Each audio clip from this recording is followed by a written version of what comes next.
was like, it's cold. It was cold. Hello. Yo, hello. Yeah, it's only just becoming jumper Was weather. it last year? I like that color. Yeah. It's cool. Came in today.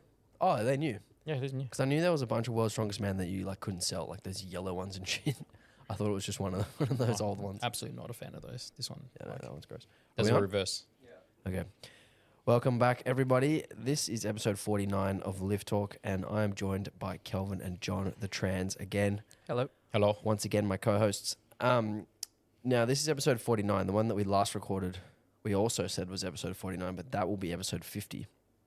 Because we're going to talk about Mega Nats, which is happening next week. Yes, So sir. 6 days from now. We're recording on the, what is it? Today's the 1st of Thursday. May. Thursday, the 1st of May. Holy moly. Comp starts next Wednesday.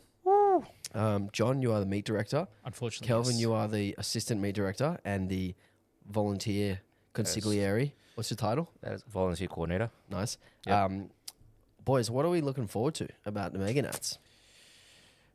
Where do we start? Give me a For it to be over. give me a rundown of the venue space and like some of the things that lifters can look forward to. Okay, so the venue space Just stop for a second. essentially Stop for a is... second.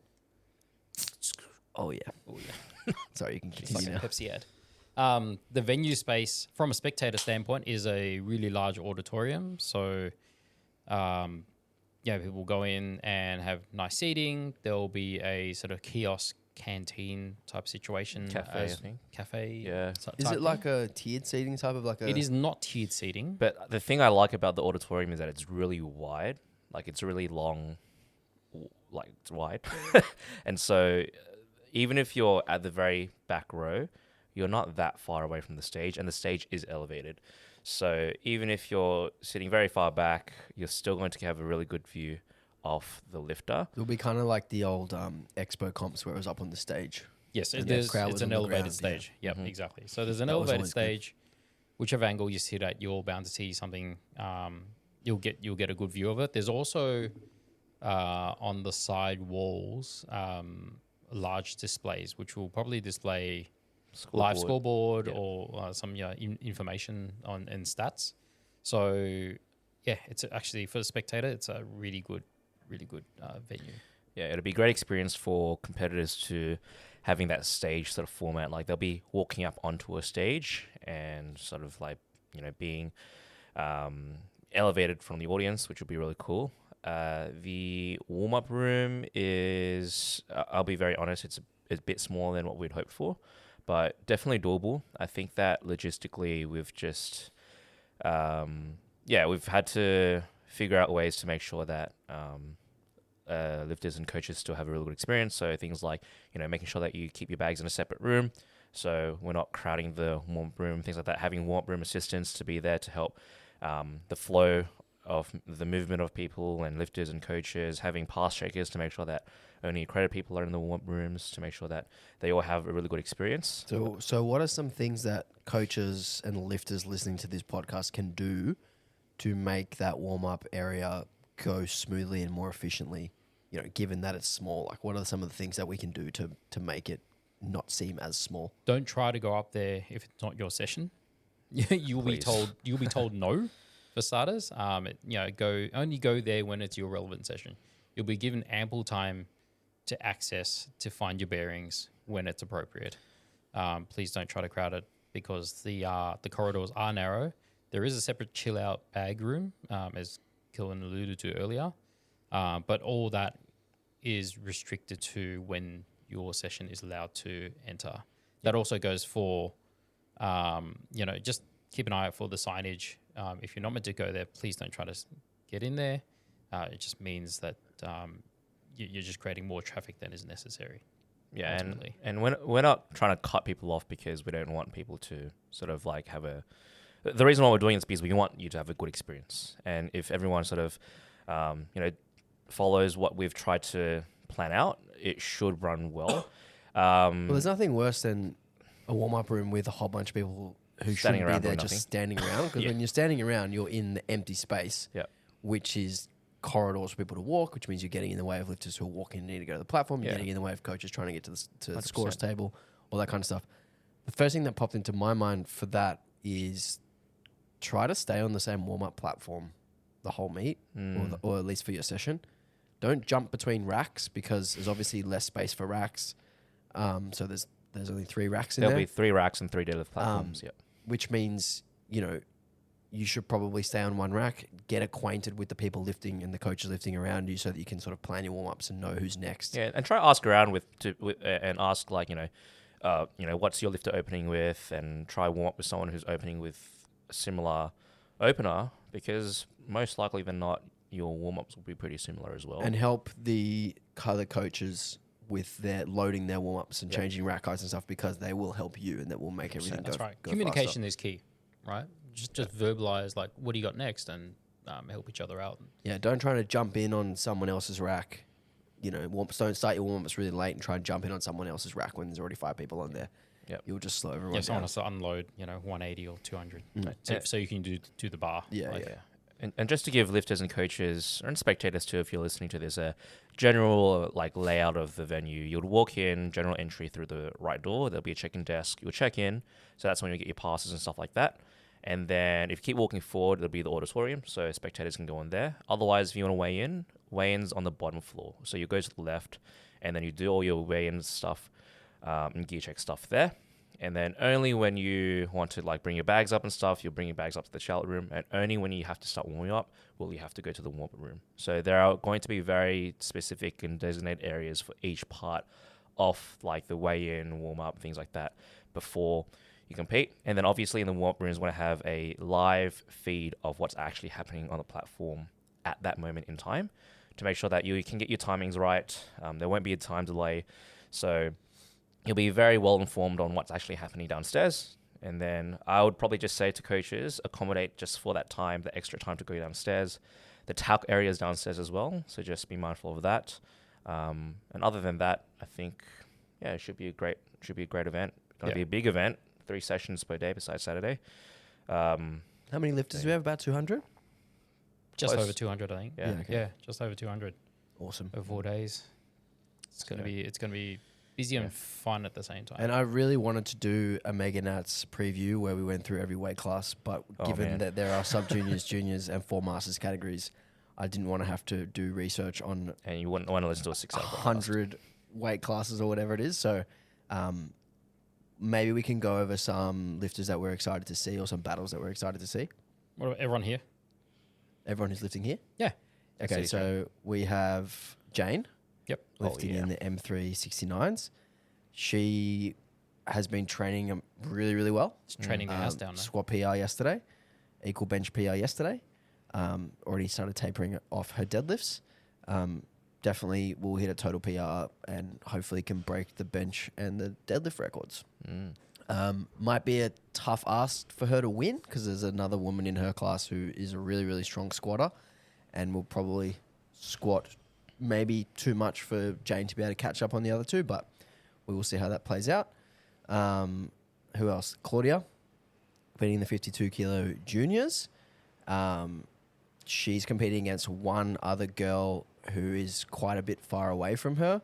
So I think for Claude's, it will just be about hitting the QT to go to Worlds. Is she close to the QT? Yeah, her last total was above the QT by great. 2.5 kilos. She should be able to knock that over on her first or second deadlift. Yeah, nice. And then we should be able to just do whatever we want at the end. Sick. So that's kind of Claudia versus the QT in that instance. Who else am I forgetting? Emma. Isaac. Emma and Isaac, yeah. Isaac in the 83 juniors. Oh, Isaac's strong. He's been going crazy. Yeah, he's been going really well. I only started coaching him about 10 weeks ago. Yeah. Squat PR on Tuesday. And he's been benching and deadlifting well. Emma. He'll be probably miles Still away on from the that. pack with the other 83s, but he's got, I think, 2 more years after this one. So, Yeah, he's 20 this year, right? yeah, he's I think he Or might 21. be turning 21. He's Yeah, either right. 20 or 21 this year. Is he only 20? Yeah. Yeah, he's young. Yeah, wow. Okay. He's fucking jacked for Yeah. an 83, 20-year-old. He'll probably have to be a 93 at some point. He's fairly quiet. Yeah, He yeah. said hello to me a couple of times, turns up on his motorbike. And Yeah, yeah. No, he's a lovely kid.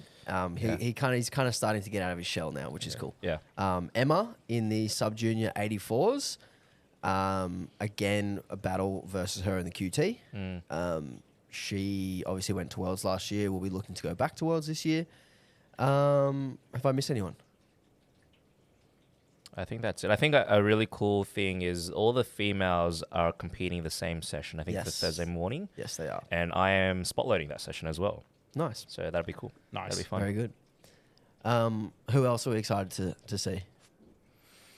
I guess I don't want to call too many people out because I don't want to miss anyone. I do a special mention to my girlfriend. Yes. Yeah, she's competing in the 57s.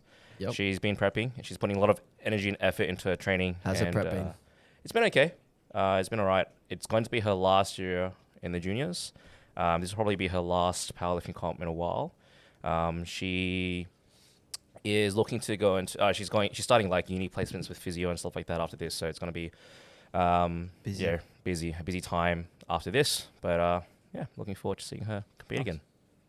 Yeah. Cool. I mean, I got a team of 11. Moved. And I picked up a couple of stragglers who don't have coaches. I'll mention my client too, James. Okay, yeah, mention your client. Sorry. While you're at it, might as well. And this will be James' first nationals. He did a novice. Oh no, he did our sanctioned comp late last year. Did another sanctioned comp just to qualify, and then this will be his first What class nationals. is he in? Sub junior 83. Sub junior. Yeah, Nice. young boy. Nice. Yeah, I'll quickly shout out all of my clients. So Damo lifting on Wednesday afternoon, 83 M1. He will have a very close battle. There's like 4 guys who are all pretty close, so that will be fun. Claudia, who I already mentioned, Jane, who I already mentioned, Jesse in the 74 junior, who again will have a tough battle. There's a couple boys in that class who are really, really strong, so Jesse will have to do really, really well if he wants to win. Isaac, who I mentioned, in the 93s, I've got Anton from Queensland, who trains out of Story Strength. His prep's going really, really well. He could be vying for a podium spot. And then I got Tom, Isaac, and Kyle in the 93s as well. All those boys having great preps. And then 105s is Jimmy, and 120 is Mr. Spackman. Mr. And Spackman. both of those two. Brock Lesnar. Big Brock. Both those guys have been going really, really great. And I feel like I've forgotten someone. Oh, Oh, you're in trouble. well, yeah. Yeah, I'm probably in trouble. Have I forgotten? Anyway, someone else talk. John, any? I actually do not know because my whole focus has been on Meet directing. like organizing the logistics. Like shout out to all the volunteers and APA for all the background work that goes into such an event. Man, so many hours have been. Right? It's one thing. It's one thing to go. Yeah, we're going to load a truck to put in, the weights and move the stuff there. I feel like that's kind of easy to work out. The hard thing is all the data management and handling and communication with people, changing weight classes and changing coaches, and just the sheer amount of communication that needs to happen and information handling that needs to happen. Yeah. Funnily enough, I feel like when we're there, that's going to be the easiest part of the event. 100%. Yeah. 100%. All that hard stuff happens in the background. Yeah. Unbeknownst to most competitors, like this stuff has to happen because we are in a federation that has all these checks and balances that need to happen. Working with children's checks for volunteers, and all that stuff needs to happen in the background before D-Day. And we want to make sure that everyone there, from your lifters to your spectators, volunteers, coaches, all have a really good experience as well. And a lot of it has been like the things that we've planned and the way that we've laid things out have been planned just to make sure that they've got a good competition experience. And hopefully by the end of the competition, most people go, hey, that was a really good time and we did a good job. Fingers crossed. Hopefully. Fingers crossed. There's a lot to go into it. Yeah, I just checked the group chat and I did not forget anyone. So Well done, Alex. kudos to Good me. job. Nice. Anything else to say about Mega Nats? Good luck to everyone. That's a big one. All the Good luck best to everyone competing. Good luck with the rest of your prep, if you're still prepping, tapering, and It's gonna be big. It's gonna be fun. I can't remember the last time there was such a big event, like look, with consecutive days. 4 days, Right? 4 days. 3 sessions per I day don't is think- going to be huge. Yeah.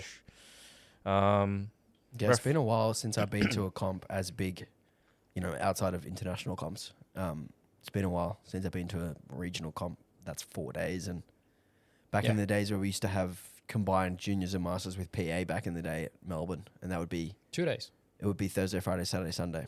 Was it? Yeah, In Hawthorn? yeah. No, at Arrow on Swanson. Oh, that was one. We did that twice. We and did then that a few times. Yeah, Yeah, okay. those days were The huge. dungeon. I mean, I remember wasn't that. organising it any of it then. I remember that. Not like I'm organising this either. That's on you guys. Yeah. So, John, we got a topic for today. We do. This was your idea. You want to introduce it, and we can get stuck in. The idea is what can we learn from other sports? Where did you come up with this? I came up with this because I listened to quite a few podcasts, Lift Talk? Lift Talk being one of them. And, powerlifting is a sport. It's not Golf talk. unique in that. And I feel like its trials and tribulations that is experienced in powerlifting is actually not necessarily unique. You got the politics, you've got the sponsors and the personalities and all sort of stuff. Like, what can we learn from other sports? And I feel like powerlifting is progressive in many ways compared to other sports, but also I feel like there's There's a lot of we all untapped live potential. in our own bubble and / echo chamber, right? So my personal feeling is that we don't look towards other sports for inspiration on not just how to grow the sport, but like how to add more depth, how to get more money in the sport and exposure, More attention. more attention, make it sort of, I wouldn't say necessarily mainstream, but it'll make it appeal to a larger public. And this also extends to not just from a PR perspective, but also like training models. We've seen over the years people's attitudes towards training change pretty dramatically now. Like, you get people who run. Like it sounds so silly, but rewind back to 7 or 8 years ago, and you said, "Hey man, just run a couple of times a week." You're like, "What?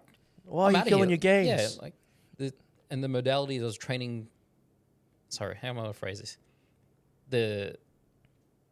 The ideas about training have changed so much, but what else can we gain from other sports? Yeah. I think there's a few ways you can see. There's obviously the training principles aspect. Should we start with training? Just start with training. Oh, me. Yeah. Look, I'll be honest. I don't pay attention to other sports that much, but I have had a lot of experience. Not a lot, but I obviously during high school and uni and stuff, I did dabble into other sports, and not at like a professional level. But I think that when it comes to training principles, back then in powerlifting, there were very, very deeply rooted principles that derive from equipped powerlifting, right? And I guess that sort of stuck until very recently when progressive training principles and ideologies have been more popular. And I feel like these progressive principles are similar to the way that you'd see like strength conditioning programming for athletes in other sports. Would you agree or disagree? Do you mean like there's? In what respect? Do you mean like there's a greater acceptance of general training? Yeah, so that, but also, I guess like general principles of, or general foundations of like frequency, intensity, specificity, and things like that. I feel like are more accepted or more, I guess, understood in powerlifting programming.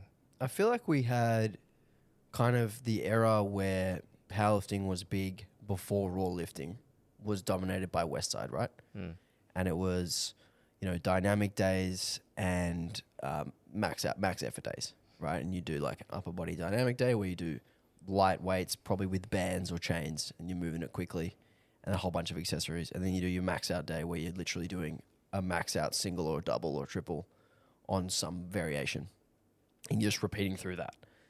And then we saw like Shaco come in, which was like almost the opposite. It was like tons and tons of volume, lots of specificity to the main lifts. Yeah, hyper specificity. Lots of frequency to the main lifts, like people benching and squatting upwards of 3 times per week, which is a lot more similar to what we see now.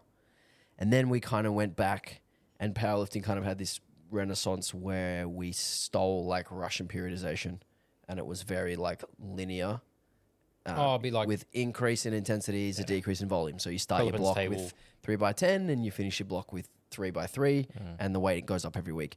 So there's kind of been these schools of thought that have come and gone, and now they're somewhat blended.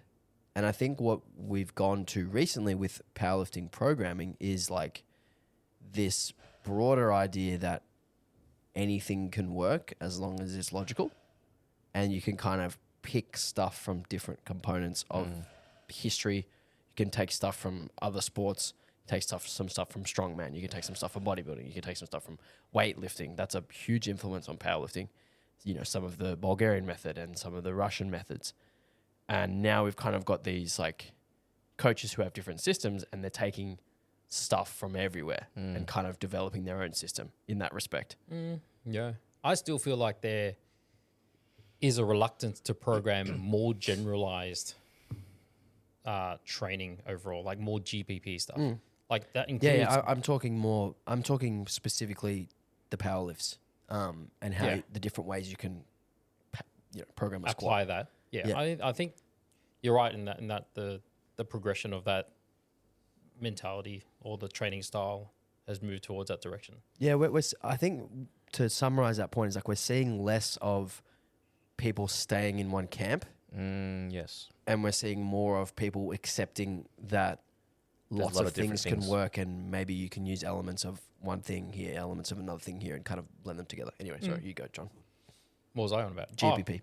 GPP, general training. I think there has been I wouldn't say resurgence, but sort of like a comeback. I feel like it did start a few years ago and sort of faded away, but now there's, I don't know, an uprising, an increasing acceptance of doing more generalized training before you start doing a lot more specificity. And I see a lot more value in that, both from a perspective of, training increased ranges of motion and all the other better increased, my words, English is going well today. I suppose what I'm trying to say is if you are physically fitter, faster, stronger, move better, especially in the sport of powerlifting. If you start from that starting point where you're just a better all-round human being, you start from a further along, higher up in the spectrum to start doing specificity of SPD, then your progress would be better. I think it would last longer. Does that make sense? Well, it's the idea that the wider the base of the pyramid, the higher the peak of the pyramid, right? Yeah, I guess that's what I'm trying to say. At the bottom of the pyramid, the very general qualities. How's your movement quality? How's your range of motion? How much muscle mass do you have? I also feel like it's still not done enough, possibly from the reason of clients come to you, they sign up for powerlifting, and you give them this, and it involves, lunging, jumping, a whole variety of movement. It doesn't resemble what they think is powerlifting. See, my take on that is that I think we've discussed this before. Someone comes to you for powerlifting because they like powerlifting. So in my mind, my job is to give them training that's engaging for them. And if general training that's in their eyes so far removed from powerlifting that they can't see the benefit of it, it's a difficult sell. Yeah, where do you strike that balance though? Well, I think I always like to keep some element of SPD in. It doesn't have to be necessarily low bar squat, comp deadlift, comp bench. But it's got to scratch the itch. It's got to be close enough. And I think if you miss out on that big thing that the client wants, which is to do powerlifting, they feel like they're not doing powerlifting. Yep. And then it's hard to keep them going for long periods. Might lose them. Yeah, exactly.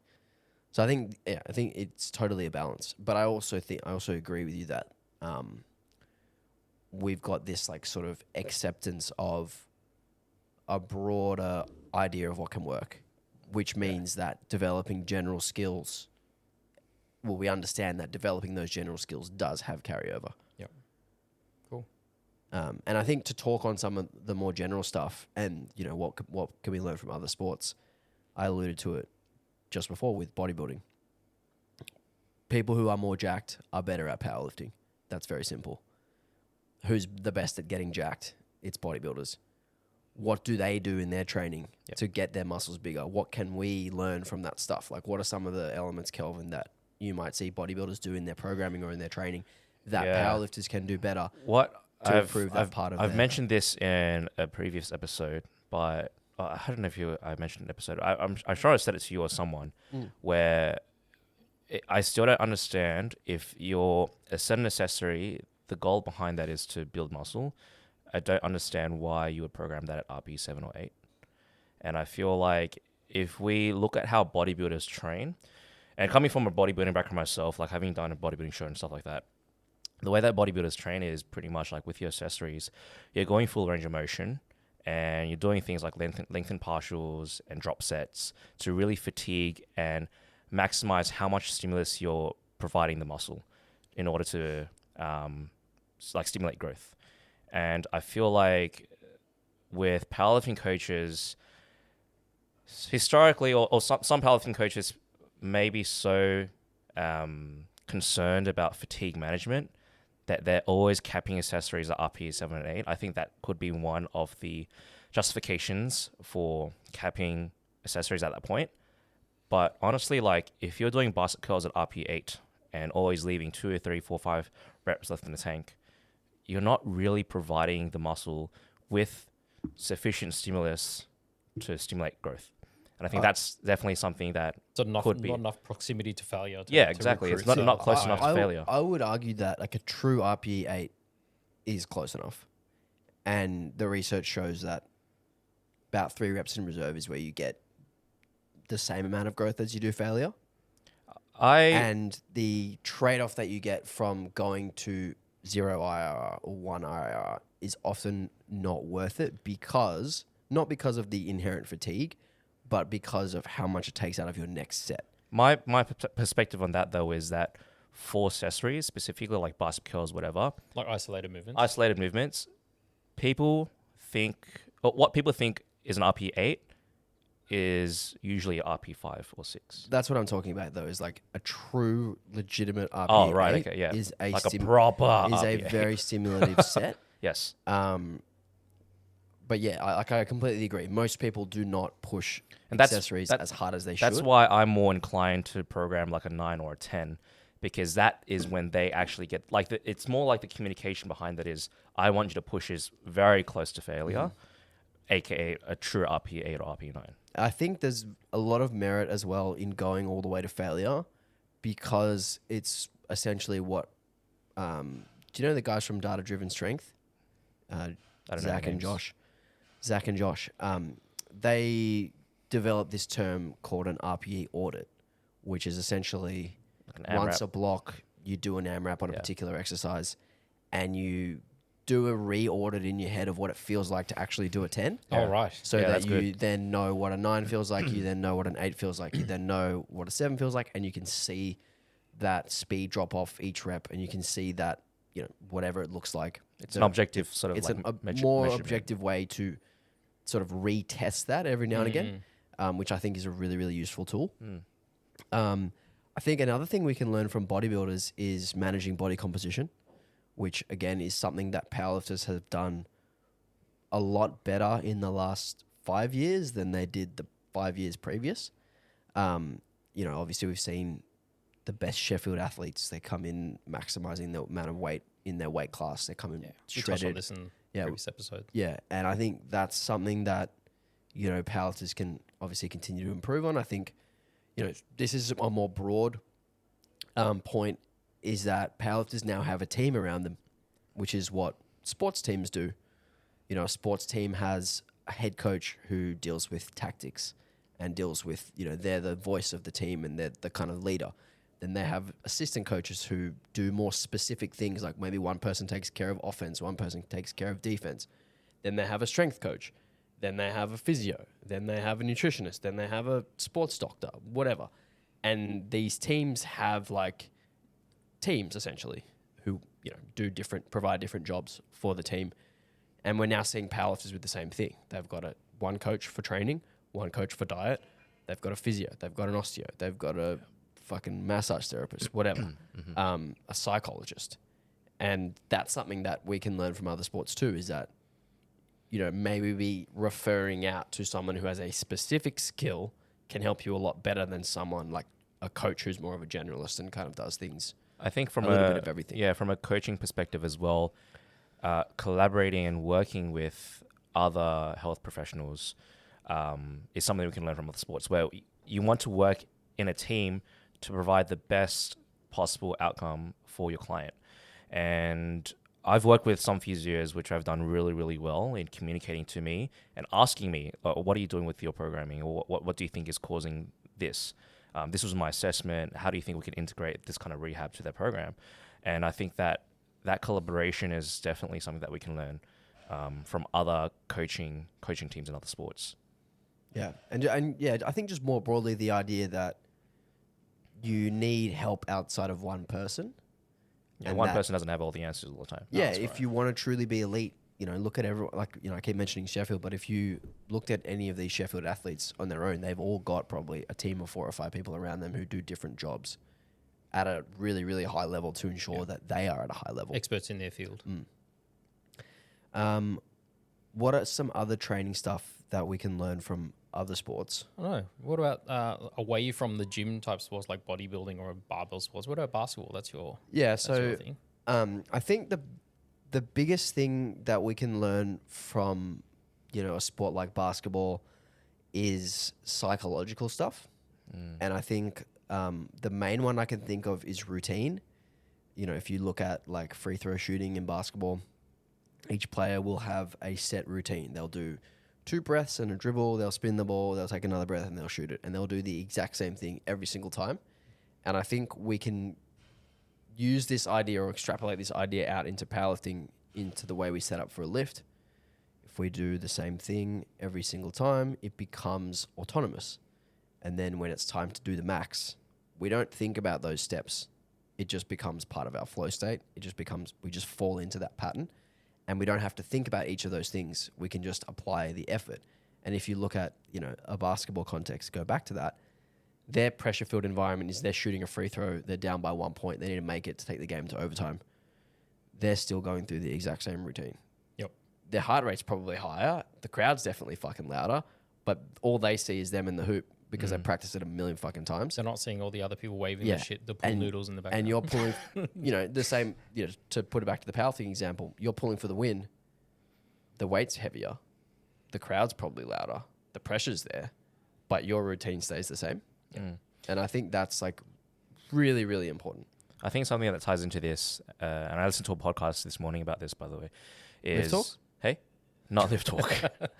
It was about calmness and staying calm under pressure. And I think that historically powerlifters haven't really done this very well until recently. Or, I mean, from a personal experience, when I started powerlifting, I was not calm at all when I was powerlifting. But you know why that is? Why do you think that is?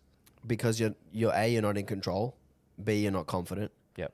And C, you don't have the practice of following that routine. Oh, you're saying as in why I wasn't calm when I... Yes. Yeah, right, yes. Yeah. 100%. So once you, A, practice it a million times, you then get some of that confidence. Yeah. And now you can slow down.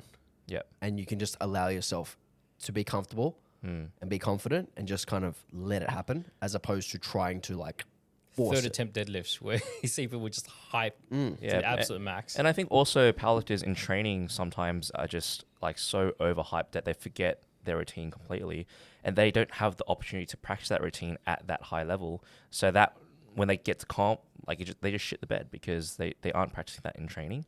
And I think that's something that some powerlifters just aren't doing very well at the moment, where they don't understand the value of staying calm and actually chilling and breathing and setting that routine, as you said, and establishing that routine every single time. And when the weight, for example, gets to a certain number, they just fucking sniff ammonia and just run to the barbell. Yep. Yeah, and you see the best lifters, particularly in the IPF, they come on the platform and they have this composure Yeah. that lifters at lower levels don't have. They just And walk that- on. It's so That calm. comes with the Yeah. practice. And They it might comes, be amped, but it's a controlled. it's inside. yeah. Mm. And it doesn't change anything outwardly, because there's a confidence there, and that confidence comes from that practice. Yeah. And it all starts with hand on the bar, follow that routine. Then you build that confidence. Then you get to the platform and you don't need any of that extra hype. You're just like, oh, I've got this. Yeah. Okay. Add to that building routine and staying calm, Formula One or any actually motorsports, high level motorsports. If you actually, and Drive to Survive, the Netflix series, actually highlights this in a few of the episodes, where you'll see drivers beforehand. They'll be sitting there I've seen this. in the pit, in the back room in the pit or whatever, and they'll be there with their eyes closed, tilting their head, moving their arms, moving their hands. They do this. I believe they do this before. I can't remember if it's before or after. They do like a reactionary sort of warm up, where it's like the colored lights. Oh, those on lights. the wall. Yeah, I've seen that. They do that as part of their warm up, but the visualization of the track, they mentally picture every single corner and the speed, even the gear changes. Yeah, the gear changes, even the pedals and their feet as well. Outside of Formula One, the guys who do those jet aerial displays, the guys who fly the planes in like different configurations, they do the same thing, and they'll get a whole room of them, all the pilots in there, and there's a room full of guys with their eyes closed. I've seen that docu about twisting their head and the Blue Angels, Yep. right? Yep. So I guess that visualization technique allows you to practice when you're not even practicing. Allows you to run through your routine in your head and see yourself hands on the bar, feet here. Yeah. Yeah, Practicing all you have that to do is just without actually doing it. Close your eyes. when you've got that in your head, like you said earlier, all you have to do is just put in the effort. Yeah. And so you've only got a singular focus. Yeah. You see a lot of that in a lot of high level sports. I mean, you see that in every sport, gymnastics, diving, rugby, where they kick conversions, like anything where there's A repetitive. a moment to stop and actually just perform something that's controlled. I feel like it's even more important in powerlifting because it's such a high arousal sport. Whereas, other sports have a certain level of arousal, but their technical skill contributes to the outcome more. Whereas in powerlifting, your strength requires you to be able to channel it and execute it in the right way. 100%. So that's why keeping your heart rate down and staying calm, as you said, Kelvin, is so important. yeah, 100%. And I think like rugby is a good example as well because conversion kickers will use the exact same routine and technique if they're kicking from 5 meters out in front as if they are from the sideline for the win. Really? But they use the exact same 3 steps back, same number of breaths. The same way on the ball. Yeah, they do everything exactly the same no matter where they're kicking the ball from. What if the sand's different? Well, they use a tee. Okay. They don't use sand anymore. That's from the 80s, John. Well, Lewis. Yeah, Wally Lewis. Yeah, but I think that's a really important parallel that we can draw to powerlifting is that the difficulty of a kick from in front is fucking nothing. You don't even have to think about it. You can knock it over.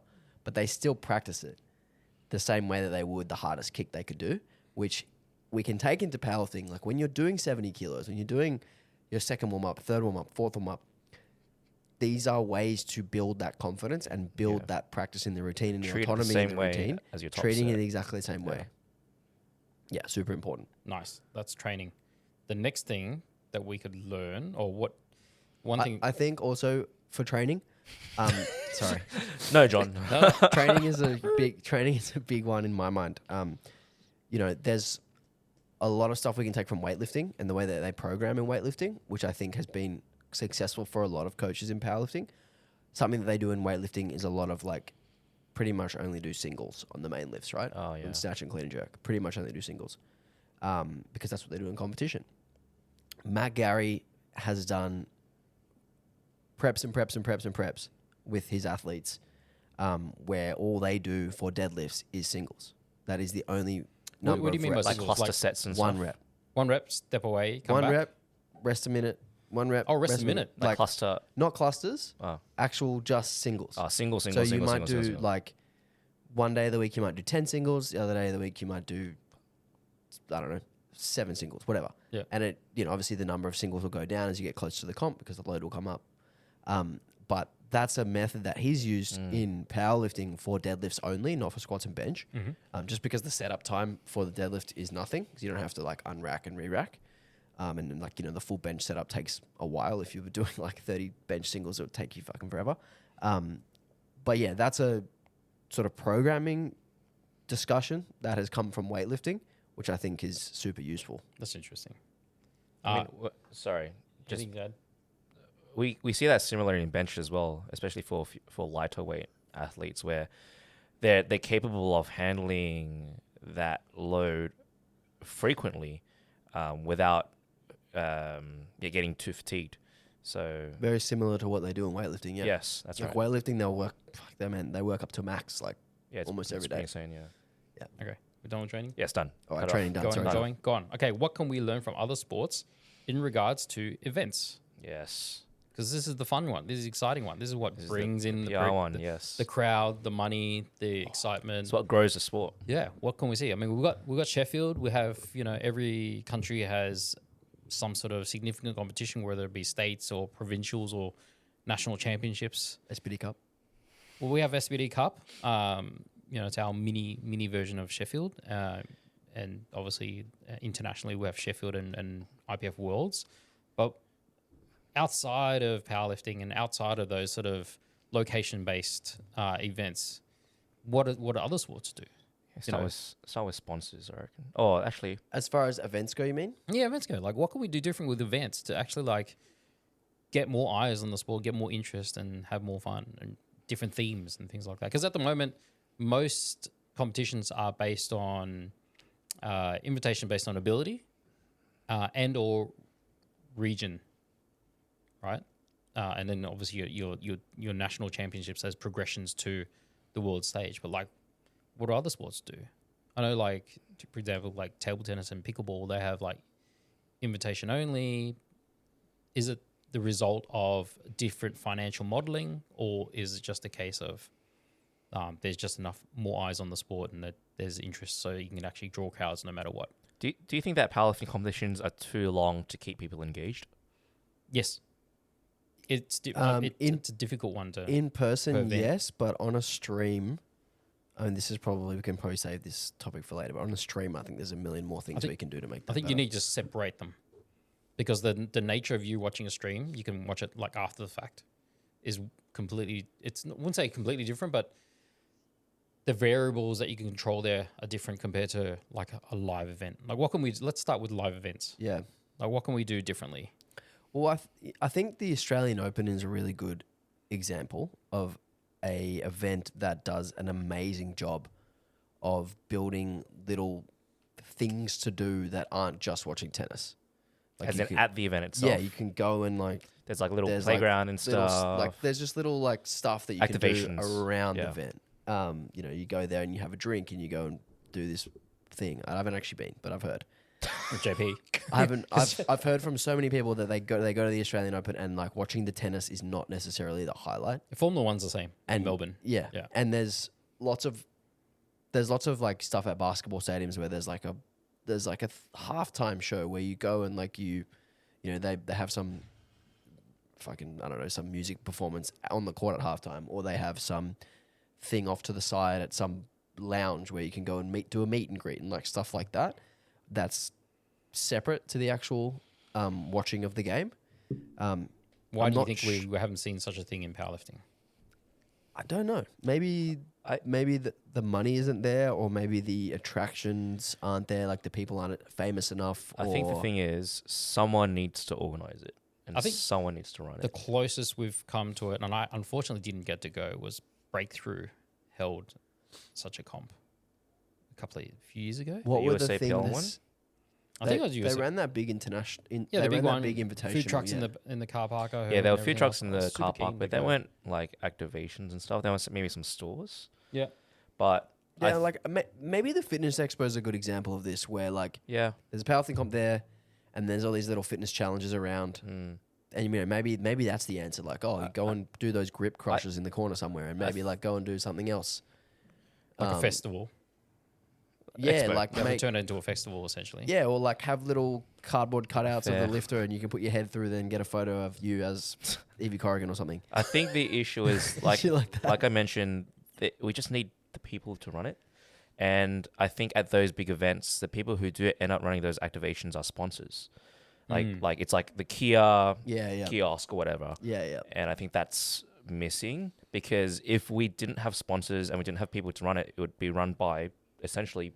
Imagine if we had to volunteers. fucking organize activations at Mega Nights as well to keep people entertained. Fuck me. Like we would need at Amusements, least you mean? yeah, amusements, activations, I whatever. mean, you I wanna do call think like you could have like a bar somewhere, and then you have a TV near the bar, and you I mean, can watch. activities. it. Yeah. You keep saying activations. I was really confused. They're like little activate. That's what they call it at events. Activations, like They called activations. yeah. Are they really? Yeah. I'm From when I've yeah. I Okay. feel like you know, when you go to the footy or whatever, if you walk away from the venue to go to the bathroom or to go to the bar, there's a TV there, and you can still watch the game. Yep. So I feel like we could probably do that. Like we could have a bar somewhere, and then next to the bar is a big TV where you can still watch the lifting, and without, you know, you don't feel like you have to miss out by leaving the crowd. You feel like you can still keep up to date with what's going on when you leave. all I'm hearing is dollars.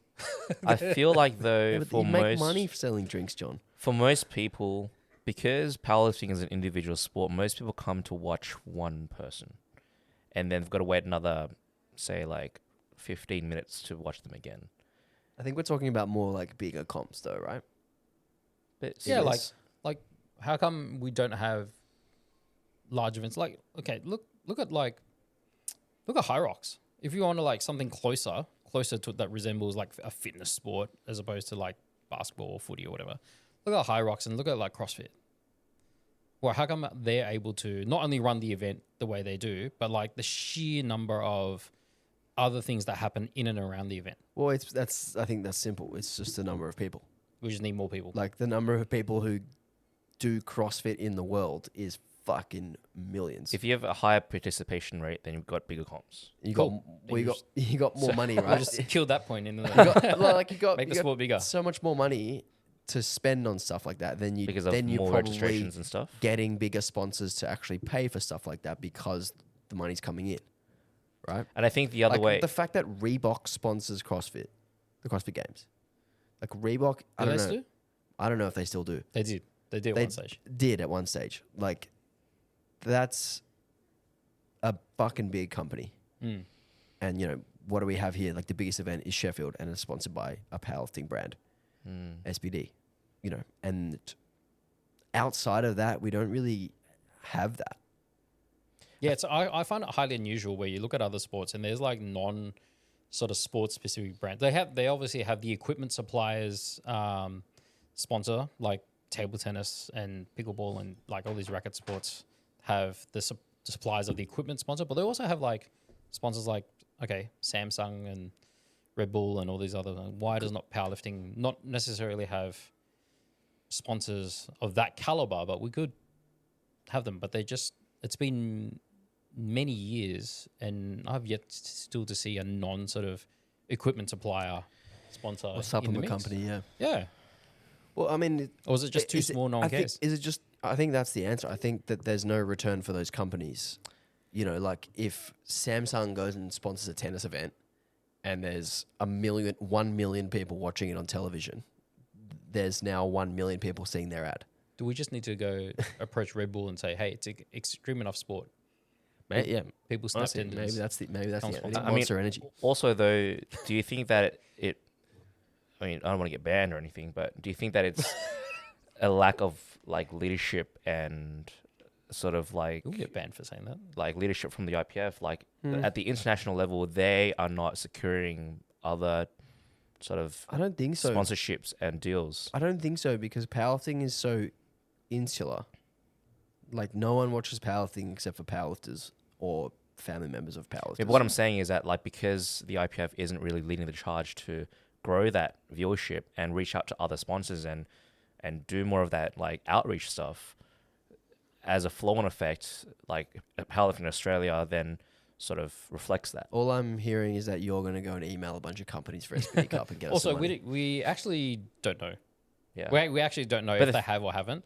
And I think for me, the approach is if we want to see it, we're going to have to go do it.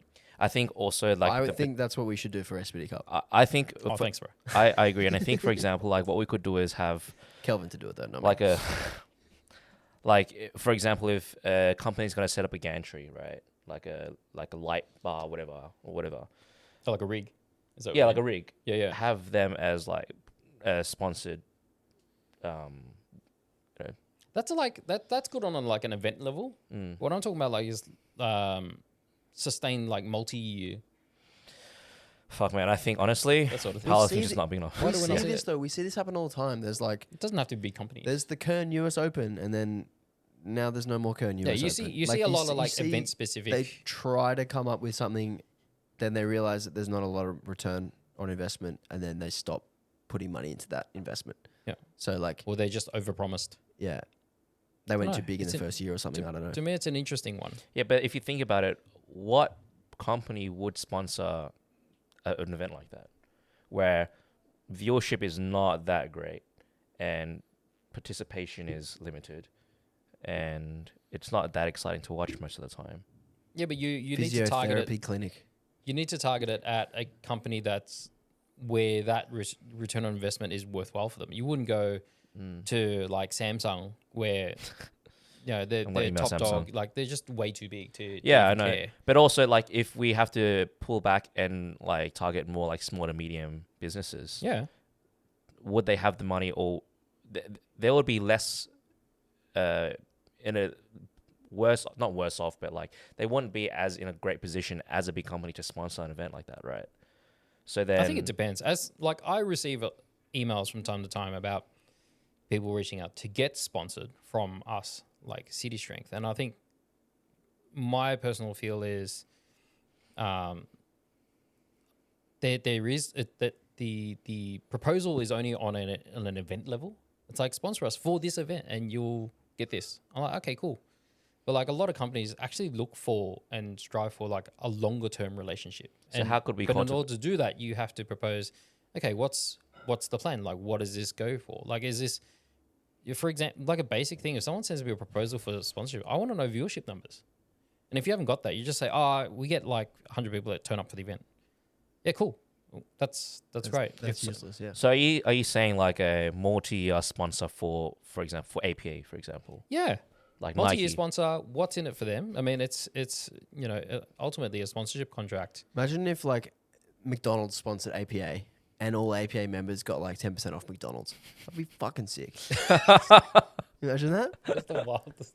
That'd be crazy. That would be kind of crazy. The KFC would be even better. KFC would be better. Yeah. What if KFC did a counter offer? I mean, is Yanni's sponsorship with Gelato legit? Yeah. Messina? Yep. That's kind of. I think she that's gets fucking cool. like a few free scoops a week up until Worlds. No way. Up until Worlds, yeah. She gets a few free scoops a week from Messina Gelato. Yeah. Up until Worlds, yeah. They're That's sponsoring fucking her Worlds sick. prep. Did she? cool. They made a soft suit for her as well. They made her a singlet. That's fucking It says insane. like Messina sponsored athlete or something. Yeah. I think what's missing is more often than not, people look towards individual just event. powerlifting equipment brands for sponsorship. That's the first thing that comes to mind, obviously, naturally. But they also don't think about like long term and would you provide a sponsor value over a given period of time, especially if they're not a sponsor. What would they look for? Is there a sponsorships coordinator for APA? I think there was a role that needed to be filled. That sort of thing. Hey, Put me in, Kelvin, Abby. you're up. Abby, Yeah. put me in. Kelvin, you're up. I think there's definitely room. I think that it has to just come. Someone just needs to do the fucking work, and I think we'll get somewhere. 100%, because there is a population, there is an audience available, and when you have the names up showing either on a live stream or at a competition, it is a captive audience. They're watching it. They're being exposed to the information, the advertising, and everything. I think it just has to be made known to businesses who would be interested. That's the thing. Like 100%. even for example, like professional services, like fucking PwC or something, or like EY. Yeah, a lawyer or someone. Yeah. My experience People need lawyers. being on the other end of people asking me to sponsor is more Powerlifters are often dirty than not dogs. They need the lawyers. proposals are sort of like a bit lacking. They're just sort of they're only just like for that event, sponsor my event for X amount of dollars, and you'll get to see you put your name in the warm up room. Yeah, cool. You just limited the visibility of the whole thing. I don't know if it was Singapore or some other country. Could possibly be the US, but I'm pretty sure like on their event, they had quite a few sponsors that were laid out across their banner. I'm pretty sure it's like people are doing this elsewhere. Yeah, we've but done that for events though, but that's what John's saying. It's a event specific thing. It's like yeah, Power Mania sponsored by City Strength and this and that, and then event's over and that's it. It stops but there. how would it work if, for example, you sponsored APA, Mate, federation? you get your logo Every on every single banner, every single competition, and every you single get banners on every shown. single live stream. Mentions, and APA can rightly so ask for what value can your sponsorship provide them besides monetary value. Discounts, codes. There or has to be whatever some and sort of working relationship there for it to be worthwhile to be long term. I mean, don't get me wrong, like event level sponsorships are useful and somewhat necessary, but it's for a business to sponsor like an event level contract. The return on investment is very hard to gauge, and B, more often than not, Not worth it. Not worth it, because it's there for like the day. And what exactly what messaging are you trying to get across? It's very limited in that exposure and how to get it across. If we use basketball teams as an example, like each team has a major sponsor, right? Or even rugby league, for example, each team has a major sponsor, and they're contracted for multiple years, and it's like on their shirts, in their stadium, in their whatever.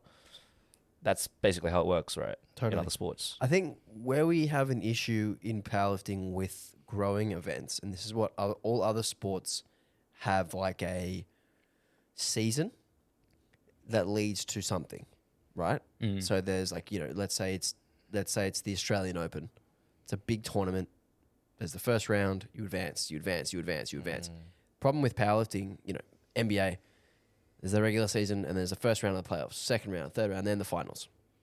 And it's like the whole goal is to get to the finals. And when you get the finals is where everyone watches and there's just two teams left trying to win.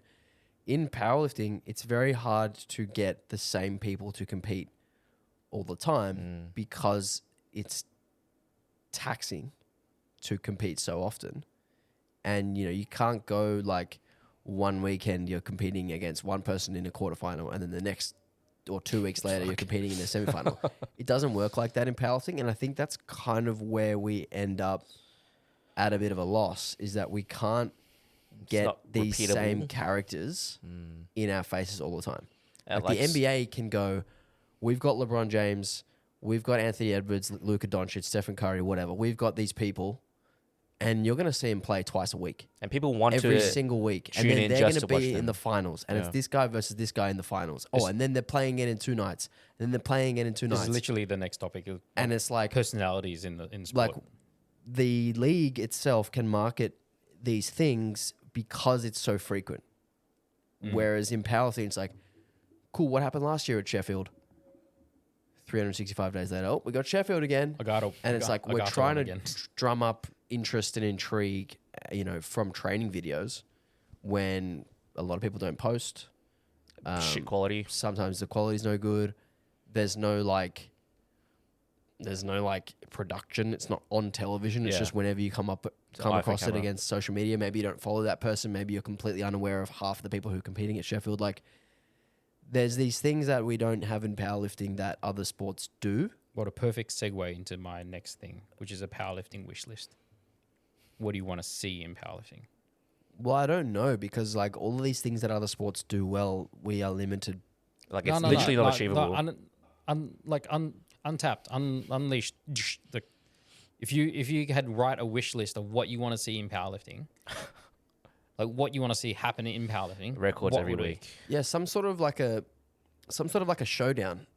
Like, imagine if you could go like, all right, there's the 16 best 83 lifters in round 1.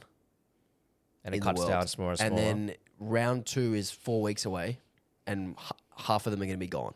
So, there's 16, and then the top 8 progress to the next round. And then 4 weeks later, those top 8 progress. Oh, like a round robin competition. Yeah, and maybe you space them out every 4 weeks or 6 weeks or something. Do you and then you reckon- end up with a one-on-one in every weight class in the world, and it's like the world championships. And That would be so each cool. weight classes is one-on-one, and they've all competed. Like, but again, like that's the limitation of powerlifting, is that, like the Rockets played today.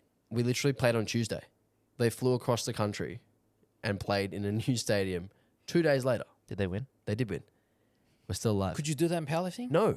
Why not? I reckon. Here's a proposal for next year: SBD Cup. Right? You've got three comp series that leads up to the final SBD Cup. You've got listen to this, right? And basically, there's like say 16 weeks between each comp, right? And what happens is if you're not in the like, say for example, we invite say 2 full flights or whatever of males, and then 2 full flights of females, and it gets cut down every comp until the last one, and it's just left with the final. That's exactly what I just said. But for SBD Cup, you didn't say that for So SBD Cup. When you said 4 weeks, You're I said proposing an SBD Cup Super League. yes, But SBD Cup see, series. Okay, so USAPL tried to do this. Did they? They did. They Seriously? 8 people died? They no. Oh shit! What the fuck? 8 people wanted to die. They did what was called a pro series, Oh, this is one they gave out. where Money? there was prize money for the person with the most points at the end of the year, That's sick. right? Why don't we do that? Because there were pro meets, at different points of the year, where lifters would come in and they'd, if they win their class or best lift or whatever, they a certain number of points, and then they do it again, and they do it again. It didn't really work because A, competing so often didn't really work. B, what do you do when Worlds is 2 weeks before one of these events? What do you do when Sheffield is 2 weeks before one of these events? Like, you're missing out on one of those events for this. Like, why would a powerlifter miss Sheffield to do this? Like, the whole calendar. Oh, you mean competing? Yeah, events. the whole calendar doesn't make sense because the whole calendar is built around these big events. So, like, the best powerlifters in the world, they do their own nationals, they do Worlds, and then they do Sheffield, and then they do their own nationals again. Yeah. There's no space in there for lifters to just do an invitational and then do another one and then do the next round. Or does and the then do mentality finals. need to change and you just accept the fact that you just need to compete more often? Just cop it. It's Is just that, like, but is that I don't actually think It's it's like a people used mentality to thing, go- bro. is that I actually think- good? Is that actually good for powerlifting though? And that's kind of my thing. Is like, I don't know how much we can to answer your initial question, John, of the actual topic of the podcast. What can we learn from other sports? I don't know if we can take the tournament mentality or the championship mentality from other sports because our sport is so taxing doing one competition. True. Like, playing one basketball game. do you think like Bro, you can it's play the just next a culture day. shift? No, I don't think so. You don't think so? You No, I don't think Because so. like culture shift, people used to say, if I squat more than or deadlift more than twice a week, my nervous system would be taxed and I'll be cooked. And now you get people deadlifting. Yeah, but how many strong people do you know who actually deadlift 3 times a week? Heavy. Almost none. Yeah, but this was back then when people were talking about. But there's a difference between just training deadlifts twice a week or 3 times a week and competing and doing a max. Of course, So like, your expectations have to be tapered based on the time period. but You have then to prepare. then is that limiting the ceiling of what someone's actually capable I of? think also something Potentially. that we need to consider is that athletes in other sports do it as a full-time job. Like if someone powerlifted full-time as their job, maybe they could compete 4 or 5 times Well, a I year. mean, Agata does that. She competes. She competed like 13 times last year. 13 times. Yeah, Fuck me. but again, like they weren't all peak performance. Yeah. Like it was. That's what I world- mean. Some of them were just like You just have to accept- invitational. Sometimes you just have to accept the fact that you're going to go. But then how good is? 8/10ths. But then how good is this league then?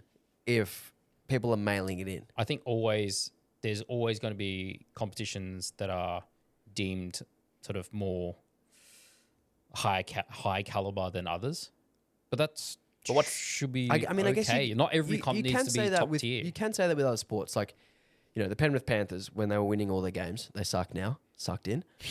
When they're winning all their games, like they play against the Knights, and they don't really have to. They can kind of mail it in a little bit that week, and the next week, they got a harder game. They're playing against Melbourne. They got a harder game. They got to turn up. Yeah. It could be the case of like, oh, I'm an 83 and I'm ranked second, and I'm going up against the guy who's 50th. I can just do my openers and go home. But how good is that to watch? How good is that to view? Is that actually worth an event based on We these don't know until we go. matchups that are so lopsided? Don't know until we go, because there's enough lifters of like mid-intermediate ish that would fill those ranks to actually compete. And you want to grow the sport, participation is the way to go. So this is like, we talk about having comps that are, a step up from locals. It's just another one. What I would love to see, and I was talking to Rory about this last week, what I would love to see is the IPF open up more spots for the countries who do better. So we don't have just one American in each class. I think we've had this discussion years ago as well. And my idea was that if you win best best team at Worlds, your team now gets to send more people. And if you come second in best team, you get to send a couple more people than usual. Third, again, a couple more people than usual. So that way we're getting weight classes that are even more competitive at the top. Because like in the male side especially, so many lifters who are American who don't get to go to Worlds would maybe break a record or come fifth, fourth, third, second, who knows, right? And it kind of makes Worlds, obviously winning Worlds is crazy, but sometimes there'll be someone who's so far ahead that it's not really a competition. And the Nationals was actually more difficult for them to win. So I feel like if we were able to get more high-level lifters at these high-level comps competing one-on-one in a weight class, that would elevate Worlds. I think we've had a similar discussion to this in the past. And what I alluded to, or what I brought up about this in the past, was that Worlds should be representation. Every nation sends their best lifters if they meet the QT. You can blah, still blah, do blah. that, though. But then there should be a separate competition where it's based on, I suppose Sheffield is the closest thing we have to that, where it doesn't matter about national representation. It's the best of and whatever. Like a good way to makes think sense. about this is like the Olympics, right? If you watched the 100-meter final back in 2008, 3 Jamaicans and 3 Americans in the final. Yeah, a lot of sports use their specific world championships as the Olympic qualifier. Yeah. And then the Olympic qualifier is the best of whoever. Yeah, but like, so you go through all the heats, and there's like, there's a token Australian guy in the heat, and then he's eliminated. And then you get to the final, and it's 3 Jamaicans, 3 Americans, 1 British guy, 1 French guy, and I don't know, it's the best. couple people from somewhere else. Why is that not the case at Worlds where, Taylor Atwood just broke the 83 kilo total record at Nationals, but he came second. He broke the It world wouldn't record. be Worlds anymore. He's not going to Worlds. But I mean, if it's the competition that you say it will be, it'd just be all Americans. No. What I'm saying is, if your team wins, so let's say the US men win best team, they obviously at Worlds. The following year, they get to send 2 in each weight class. Yeah, So and it'll just be US all over again. They're not sending. In this case, they're not sending 20 extra. They're only sending 8 extra people. Yeah. And if your team comes second, maybe you get to send 5 extras. If your team comes third, you get to send 2 extras. So we're just adding in more of the top level talent at Worlds in this respect. And the second place American isn't necessarily going to come second place at Worlds, but they might. it's highly likely. It's not necessarily. Yeah, it's not guaranteed. Like, I don't think the US women won best team last year. I don't know. I think it was France. So, like, Yeah. in that instance, there'd be more French. So, like, I don't know. I feel like sometimes Worlds can be a little bit anticlimactic, and that will be one way to make that event better. That's just an idea. Okay.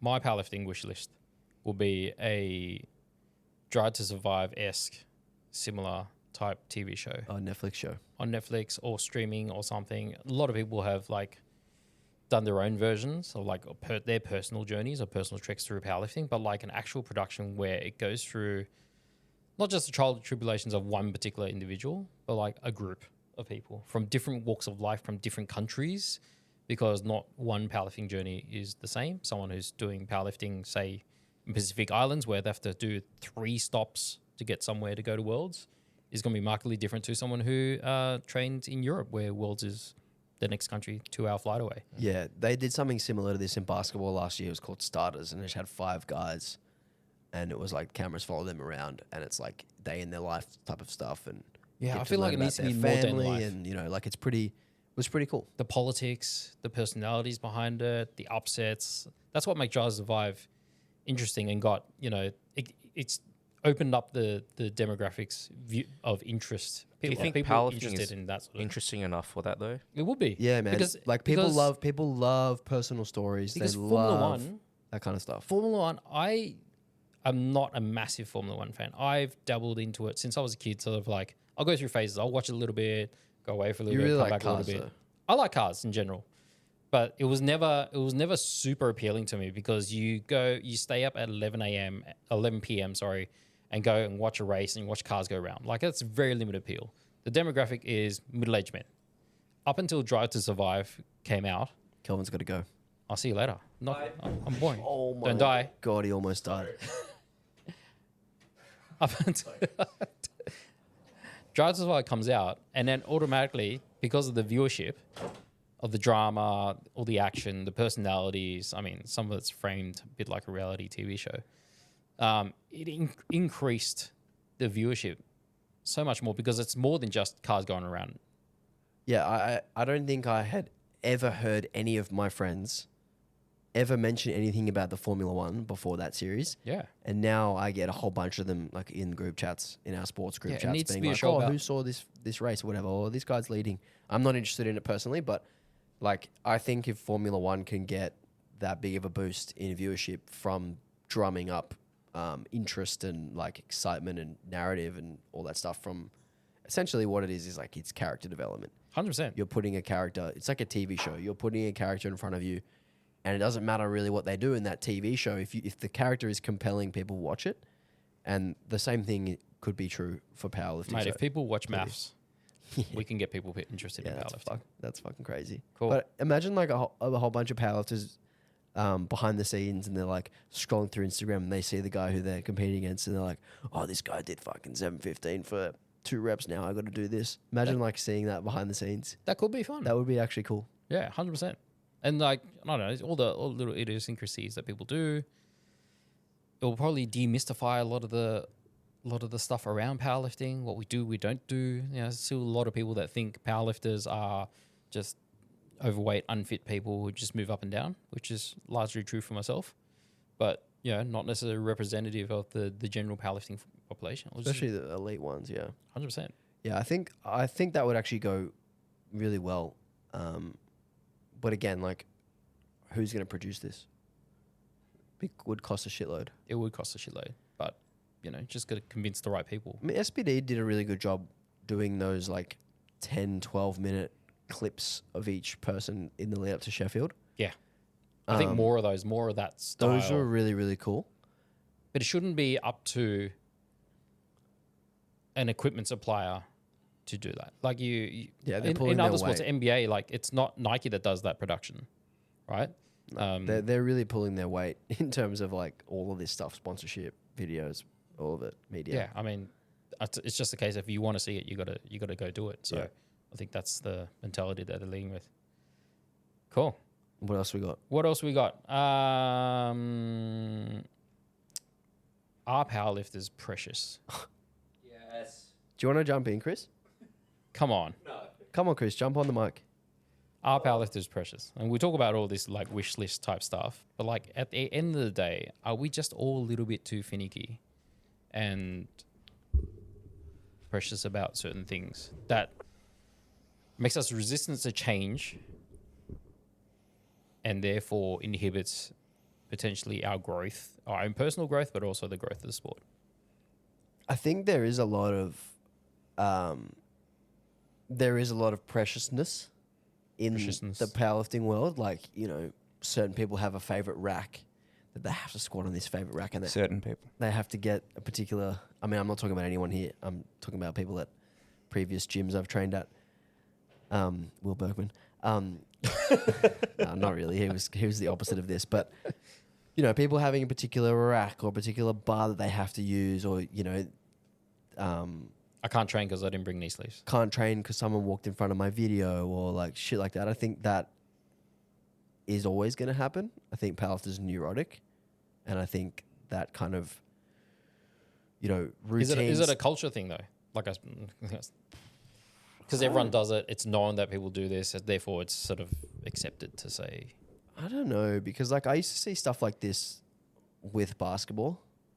Like dudes would always make sure that they have the same socks when they play. Like, I got to play in these. These are my game day socks. And like, you know, this is the ball that I like. I don't like this other ball. And there's a lot of like a lack of flexibility in some of that stuff. And I think maybe that's just human nature, is people just have the stuff they like and they're scared to not use the stuff they like. What's your pet peeve, Preciousness? Like peak. I think people who have to train on the same days each week, and if their days get messed up by one day, they're like scared that it's going to leak into the next day. Like, oh, I did my deadlifts on Saturday instead of Friday. Now my Monday squats are cooked because I didn't get 2 days rest. I think that's probably Okay. my peeve. Like just not having that sort of scheduling flexibility to just be able to like, all right, this week I have to train Monday to Thursday this week. I can't have a day break because I'm busy on the weekend or whatever. I feel like a lot of people are hesitant to change their training days around. Is that because now you're a dad and you just have to be super flexible and deal with whatever? No, I actually think in the past I've been more flexible. Like my schedule is so rigid now that like I just train Monday to Friday because that's when I'm here. Whereas in the past I would go away for the weekend, then I have to cram my training in, or I'd have an event on the weekend I couldn't train on Saturday. Now I just don't need to, so like I do always train on the same days, but I've never had an aversion to that, which is probably why it annoys me when people do. Okay. Chris, thoughts? I think when humans decide to be competitive with one another, that invites like neuroses. Like like the second people start doing that, they start doing crazy shit as well, which is fine-ish until it becomes fucking annoying. I think my actually, John, my biggest pet peeve is people not sharing racks. I was going to say that is my 100% my definitely pet peeve. my biggest one. Is like, no, this is my rack. Like I'm squatting here. Yep. Especially Can I in work like in? No. Like that is, especially in Australia where the amount of space we can get for a gym is fucking small, and there's usually not enough equipment for everyone to have their own rack. that's common in other countries too. And I guess, yeah, I suppose.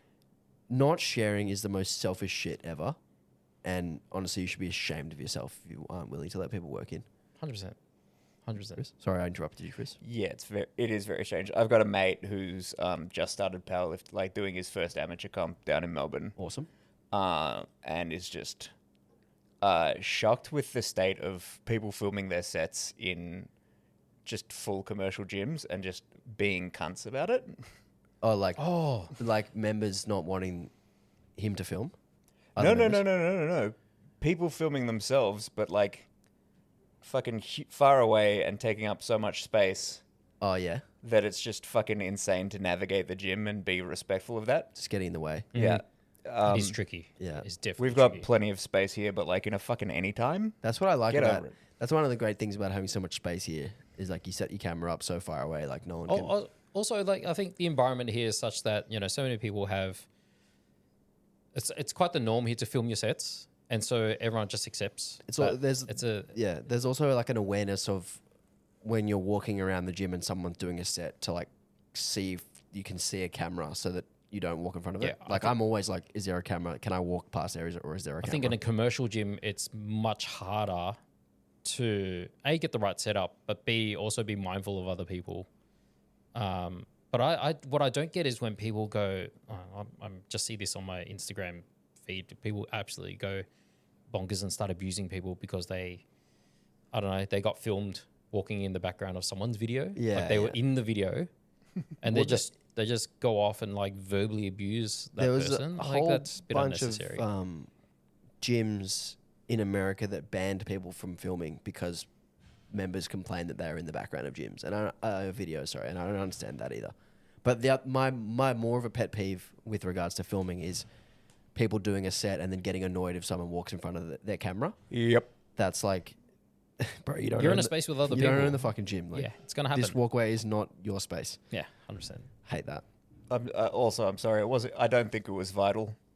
I'm so sorry someone walked in front of you doing your fucking lat pull down, but Yeah. I don't think it was the most vital thing to show your coach. Doing your RPE. It's great to show My them, coach needs to see but my- it's not the end of the fucking insertion world. of my fibers contracting. You got it, babe. doing your tertiary squat day RPE 5 pause set of 7. No, and coach. If you ever give me that, I'll coach die. missed 1 rep. Okay. Any other precious pet peeves? Yeah, heaps, man. Like How long are we gonna be here for? knowing, like, I don't know, just stuff like knowing what equipment is going to be on the platform and caring. Like, yeah, there's a little bit of difference between equipment, especially like the bench pads.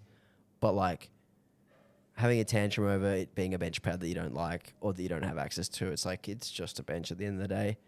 I think that's a bit precious. Yeah, the difference will be a maximum of like 2.5 kilos. Yeah. Grow up. Yeah. And if you actually, you know what?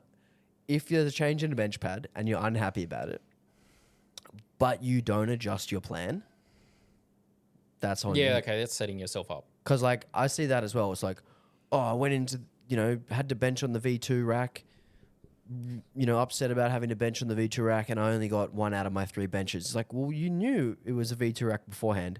You knew it was a V2 rack on your opener. You had the choice to drop your opener or take a smaller jump to your second, but you decided not to anyway. So that's on you. It's okay to be annoyed about something you don't like. It's also more okay to adjust to the standards. Yes. It's like saying, oh, I knew this particular ref was reffing my session. I knew that they were really harsh on depth, and therefore I got called for depth. It's like, well, no, you knew that they were going to be harsh on depth, and you decided not to squat deeper anyway, and that's on you. Just do the fucking full squat.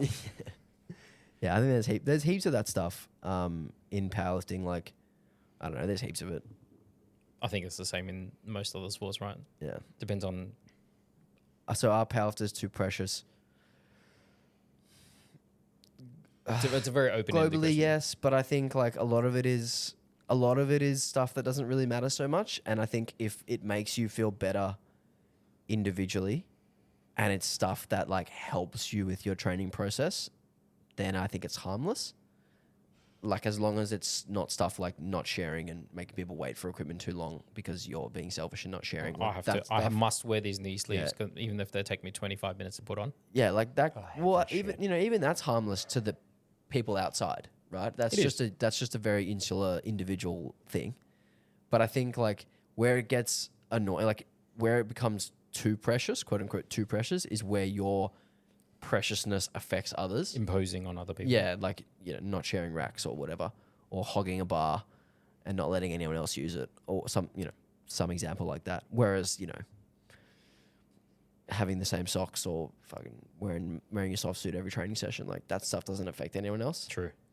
So I think like if it's neurotic stuff or precious stuff that allows you to enjoy your training or allows you to fully commit to your training more, or like feel more comfortable in your training, then I think it's actually probably positive and it's probably fine.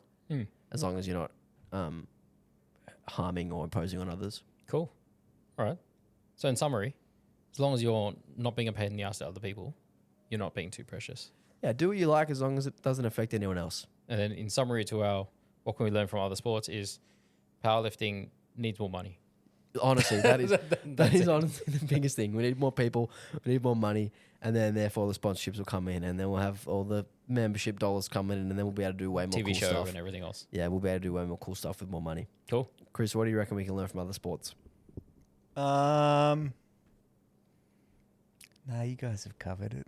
You know what I think is another thing that we can learn, and we're getting there, but like treating the live stream like you would a national broadcast for a basketball game or a footy game or whatever, and just kind of like making things more professional and like having stuff to cut to that's maybe pre-recorded or having stuff to replays that are like different angles at different times, or commentary teams that really know the people and really know the rules to the point where they can like elevate the experience by them just being there. Like I watch a lot of basketball, and when you have NBA League Pass, you just get the like home announcers broadcast, and they're always like very biased towards their own team, and it's like the production's a bit lower level. But then you get a game that's on ESPN or on TNT, and you can see the difference in the production value. Like you literally flick it on, the camera's lower, you look closer to the court. The commentators are like people who've been doing it for years and years and years, and they're like, they've got all these special exclusive interviews, and they've got all this different stuff that they've done, and then they've got a halftime show that's like, massive production value in that. So I think there's probably ways, particularly like with the break between squat and bench and bench and deadlift, where we could have a 10-minute segment and it's 4 people on a couch talking about what just happened. I think you're and right. What needs to happen. And we're like, definitely on that route. It's coming, and I think we need to keep checking in to seeing what other sports are doing and try to do like the lowest level of that and then try to slowly build it up. Because obviously we're not going to fucking get to a, I don't know how much it would cost to put an NBA game on. It'd be fucking probably $1 million per game to do like a proper. I think it's a case of broadcast. resources too. Like it's all about like commentators. Like there is literally the same handful of commentators that we have, and it's just a case of building that skill set out because that is a skill to be able to commentate and make it entertaining and and those commentators are being paid fucking heaps to do that job. That is their job. They spent the whole day researching about the teams. They know all the stats off the top of their head. They've got this big worksheet that's in front of them, and they know what they're going to say about every player. They know how to pronounce everyone's name. They know all this stuff. They've done all this prep work. When we throw someone in to commentate, they're just a coach or a ref or a lifter. Yep. They've had maybe an hour's prep work, and it's just it's not. They'll gonna, get a slice of pizza. It's not going to be at that level. Yeah, they're not getting paid for it. It's not going to be at that level. But yeah, I think we can slowly get to something that resembles a real sport. With what? With more money. Cash. More cash. More money. We need cash. That's it. Yeah, Biggie was wrong when he said more money, more problems. More money, less problems. What else was Biggie wrong about, Alex? We don't have time for that. That's a full episode. A lot. And on that note, all right, that was episode 49. Next week we will have episode 50, which at the start we say is 49, but it's actually 50, which is planning for your first powerlifting competition. So you can look out for that one. If you did get this far, give us a like, give us a follow, give us a subscribe, and we will chat to you guys next week. Ciao. see you later. Yep. I'm glad it wasn't me this time. It was going too well. We'll fix that next time. Bonk. Drop team. Good job. Really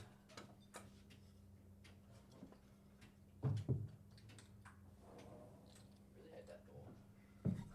What, the sliding door? It gets me every time. What did it do? Can't fucking open it. You'll be okay.